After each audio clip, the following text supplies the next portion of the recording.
जीवनात या 10 लोकांपासून नेहमी सावध राहा. नमस्कार मित्रांनो, जीवनात आपण असंख्य लोकांना भेटतो.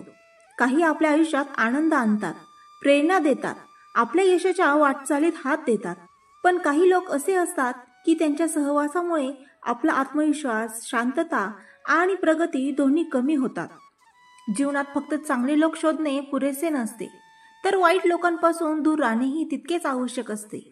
कारण चुकीच्या लोकांशी नातं ठेवणं म्हणजे जळत्या कोळशावर बसून थंडावा शोधण्यासारखं आहे. म्हणून आजचा हा विचार, जीवनात या 10 प्रकारच्या लोकांपासून नेहमी सावध राहा. कारण हेच लोक शांत मनाला अस्थिर आणि यशस्वी जीवनाला नष्ट करू शकतात. नंबर 1, सतत टीका करणारे लोक. जगात काही लोक असे असतात ज्यांचं कामच दुसऱ्यांमध्ये चुका शोधणं असतं. तुम्ही कितीही चांगलं काम करा तरी त्यांना त्यात काहीतरी दोष दिसेलच.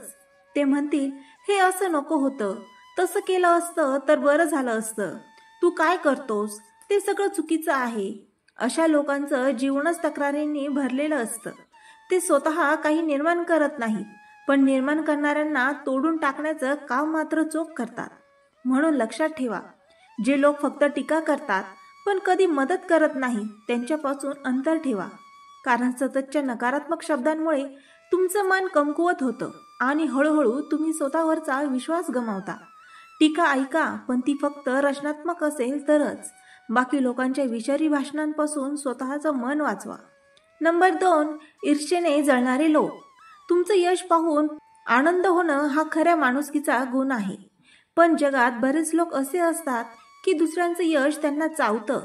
तुम्ही पुढे गेलात की हे लोक आतून जळत असतात आणि बाहेरून खोटं हसत वाह छान केलंस असं म्हणतात. अशा लोकांना तुमचं यश म्हणजे त्यांचं अपयश वाटतं. ते तुम्हाला खाली ओढण्यासाठी अफवा पसरवतात, टोमणे मारतात आणि तुमचा आत्मविश्वास तोडण्याचा प्रयत्न करतात. यावर उपाय एकच, त्यांच्याकडे लक्ष देऊ नका. त्यांच्या नजरेतून नव्हे, तुमच्या स्वप्नांच्या नजरेतून जग बघा. कारण जो व्यक्ती ईर्ष्या करतो तो स्वतःच्या आयुष्यात कधीच आनंदी राहत नाही. नंबर 3, फायदा घेणारे लोक. काही लोक फक्त तेव्हाच तुमच्याशी गोड बोलतात जेव्हा त्यांना तुमच्याकडून काही हवं असतं. त्यांच्या हाऊ आर यू मागेही स्वार्थ दडलेला असतो. काम झालं की ते गायब आणि गरज पडली की पुन्हा समोर. असे लोक संबंध नाही, व्यवहार करतात. ते तुमचं मन नव्हे, तुमचा उपयोग करतात. म्हणून लक्षात ठेवा, जे लोक फक्त स्वार्थासाठी तुमच्या जवळ येतात त्यांना जास्त जवळ करू नका. तुमचा वेळ, श्रम आणि भावना यांची किंमत ओळखा. स्वार्थी लोकांपासून जितकं लांब राहाल तितकी तुमची शांती वाढेल. नंबर 4, नकारात्मक विचार करणारे लोक. हे ते लोक असतात जे प्रत्येक गोष्टीत अडथळेच बघतात. तुम्ही म्हणाल मी हे करणार आहे, ते म्हणतील ते होणारच नाही. तुम्ही म्हणाल मी प्रयत्न करतो, ते म्हणतील अरे यात काही उपयोग नाही. हे लोक तुमचं मन खच्ची करतात, तुमच्यातील आत्मविश्वासाची वात विझवतात. जर तुम्ही अशा लोकांच्या बोलण्यावर विश्वास ठेवला तर तुम्ही कधीच पुढे जाऊ शकत नाही. म्हणून नकारात्मक लोकांपासून नेहमी सावध राहा. त्यांचं बोलणं तुमचं भविष्य ठरवू देऊ नका. ज्यांना होऊ शकतं वाटतं तेच जग बदलतात. नंबर 5, गॉसिप करणारे लोक. काही लोकांचं काम असतं दुसऱ्यांची चर्चा करणे. कोण काय करतंय, कोणाचं जीवन कसं आहे, कोणाचं नातं तुटतं, कोणाचं घर वाचलं. असे लोक स्वतःच्या आयुष्याबद्दल काहीच करत नाही, पण दुसऱ्यांच्या आयुष्यावर चर्चा करून जगतात. लक्षात ठेवा, जो दुसऱ्याची बदनामी तुमच्या समोर करतो तो उद्या तुमची बदनामी दुसऱ्यांसमोर करेल. गॉसिप करणारे लोक ही विषारी असतात. त्यांचा सहवास म्हणजे मनाला अस्वस्थता आणि नात्यांमध्ये विष पेरणं. अशा लोकांना थोड्या वेळात हो हो म्हणून टाळणं. तुमचं मन त्यांच्या नकारात्मक चर्चेपासून दूर ठेवा. नंबर 6, खोटं बोलणारे आणि ढोंगी लोक. हे लोक बाहेरून प्रामाणिक दिसतात पण आतून फसवणुकीने भरलेले असतात. ते तुमच्या समोर एक चेहरा दाखवतात आणि मागे दुसरा. ते भावनांचा वापर करून लोकांवर प्रभाव टाकतात. अशा ढोंगी लोकांपासून वाचणं म्हणजे आयुष्यातील अर्ध यश मिळवणं आहे. कारण हे लोक तुमचं मन, विश्वास आणि वेळ सगळं चोरतात. यावर उपाय, लोकांच्या शब्दांवर नाही, त्यांच्या कृतींवर विश्वास ठेवा. जो खरा आहे तो कधी स्वतःला सिद्ध करण्यासाठी मोठी वाक्य बोलत नाही. त्यांचं वर्तनच त्याची ओळख असतं. नंबर 7, नेहमी स्वतःला बरोबर समजणारे लोक. काही लोक असतात ज्यांना वाटतं तेच नेहमी बरोबर आहेत, बाकी सगळे चुकत आहेत. ते कोणाचंही मत ऐकत नाही आणि इतरांच्या भावना ओळखत नाही. अशा लोकांसोबत संवाद करणे म्हणजे भिंतीशी बोलण्यासारखं आहे. अशा लोकांपासून सावध राहा, कारण त्यांच्या स्वभावात अहंकार असतो. ते तुम्हाला कमी लेखतात आणि तुमचं मन दुखावतात. अशा लोकांशी कमी बोला, कारण तुम्ही कितीही समजावलं तरी ते बदलत नाहीत.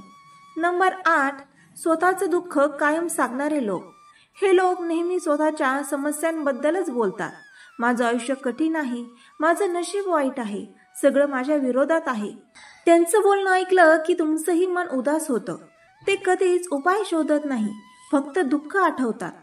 त्यांच्यापासून थोडं अंतर ठेवा, सहानुभूती दाखवा, पण त्यांचं दुःख आपल्या मनात घेऊ नका.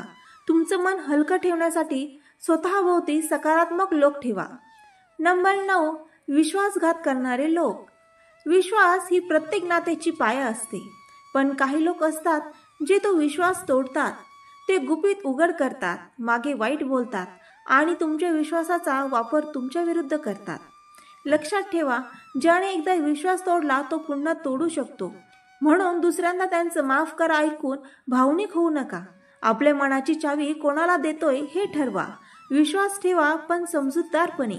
नंबर 10, तुमचं स्वप्न चोरून नेणारे लोक. हे लोक म्हणतात, हे शक्य नाही, तू नाही करू शकत, ते तुझ्यासाठी नाही. हे तुमचं स्वप्न पाहून तुम्हाला घाबरवतात, कारण त्यांना स्वतःची मर्यादा दिसते. ते स्वतः काही करत नाहीत, पण दुसऱ्यांना करू देत नाहीत. तुमचं स्वप्न लहान आहे असं ते दाखवतात, पण खरं तर त्यांना तुमच्या मोठेपणाची भीती असते. म्हणून कधीही तुमचं स्वप्न छोटं समजू नका.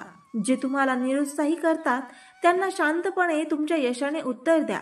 यश मिळालं की त्याच लोकांना तुम्हाला सलाम करावं लागतं.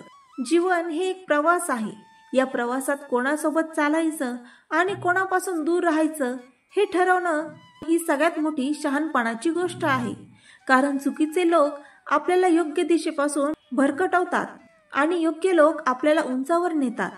म्हणून आजपासून एक ठरवा, मी कोणालाही माझ्या मनशांतीचा, आत्मविश्वासाचा आणि स्वप्नांचा नाश करू देणार नाही. चांगल्या लोकांशी नातं जोडा, प्रेरणादायी लोकांशी राहा आणि जे तुम्हाला तोडतात अशा 10 प्रकारच्या लोकांपासून नेहमी सावध राहा. तुमचं आयुष्य खूप मौल्यवान आहे, ते कोणाच्या विषारी स्वभावात वाया घालू नका. मन शांत ठेवा, विचार सकारात्मक ठेवा आणि नेहमी स्वतःसाठी योग्य लोकांची निवड करा.